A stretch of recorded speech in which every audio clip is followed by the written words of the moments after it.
الأيام حتى لوننا وشكلنا يعني أنا شبهك تمام وبتجمعنا حاجات حلوة أكيد. Assalamualaikum warahmatullahi wabarakatuh. Nama saya Haula Faranisa dengan NIM 2312010037. Saya kuliah di Universitas Ramli Makkah dengan jurusan Pendidikan Agama Islam. Video ini saya buat untuk melengkapi tugas final saya di MK Ulumul Hadis bersama Bapak Ramadan Tosari. Sedikit dari saya ingin mengulang hasil dari makalah saya yang berjudul Klasifikasi Hadis berdasarkan kualitas sanad dan matan. Nah, teman-teman, sebelum kita memasuki ke dalam klasifikasi hadis, di sini saya ingin menjelaskan sedikit tentang pengertian sanad dan matan. Jadi, teman-teman, sanad ini memiliki dua arti, yaitu ada yang menurut bahasa dan ada yang menurut istilah. Menurut bahasa, sanad berarti tempat kita bersandar atau sesuatu yang sudah dapat kita percaya atau dipegang. Yang kedua, sanad menurut istilah. Sanad menurut istilah yaitu urutan rangkaian orang-orang yang dijadikan sandaran atau jalan untuk menghubungkan suatu hadis kepada Nabi Rasulullah SAW. Yang kedua, ada matan.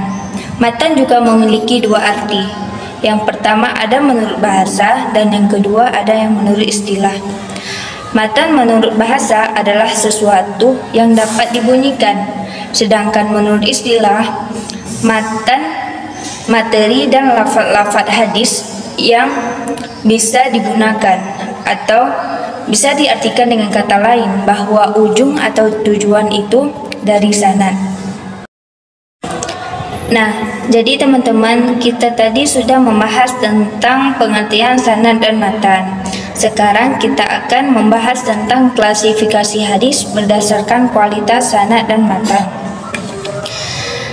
Ditinjau dari kuat lemahnya, hadis dibagi menjadi dua. Yang pertama ada hadis makbul dan yang kedua ada hadis mardud. Hadis makbul adalah hadis yang telah memenuhi syarat-syarat kabul, yaitu syarat untuk dapat diterima dalam perumusan hukum. Sedangkan hadis mardud adalah kebalikan dari hadis makbul, yaitu hadis yang belum memenuhi syarat-syarat. Hadis ini dinamai juga dengan hadis dhaif. Hadis makbul tadi dibagi menjadi dua, ada hadis sahih dan ada hadis hasan.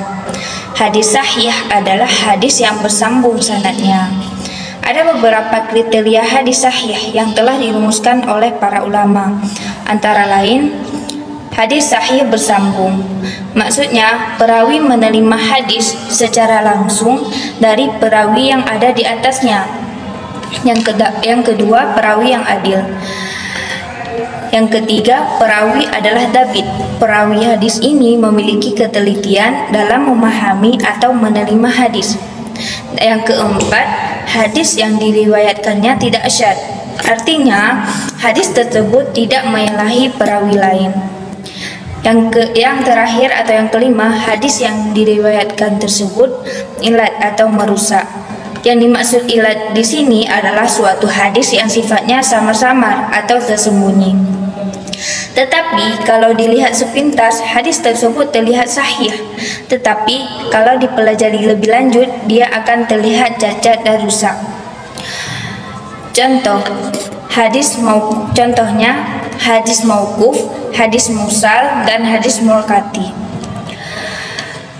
Macam-macam hadis sahih dibagi menjadi dua, yaitu yang pertama ada sahih li dzatihi, yang kedua ada sahih li ghairihi. Sahih li dzatihi adalah hadis yang dirinya sendiri telah memenuhi kriteria sebagaimana yang telah disebutkan dan tidak memerlukan penguat lain. Yang kedua ada sahih li ghairihi. Contohnya wal hasani izatihi idza min tariqin akhara mislahu au aqwa minhu, yaitu hadis yang apabila diriwayatkan melalui jalan yang lain oleh perawi yang sama kualitasnya atau yang lebih kuat padanya. Yang kedua, ada hadis hasan. Hadis hasan adalah setiap hadis yang diriwayatkan tidak terdapat pada sanad perawinya yang pendusta dan hadis tersebut tidak syadz. Macam-macam hadis hasan. Yang pertama ada hadis hasan li dzatihi, yang kedua ada hadis hasan li ghairihi.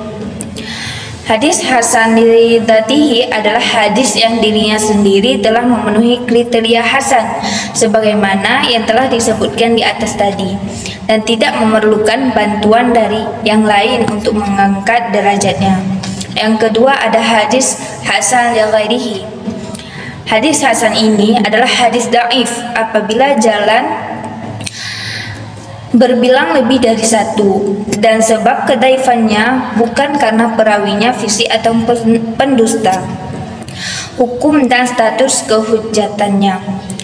Meskipun hadis ini di bawah hadis sahih, tetapi hadis hasan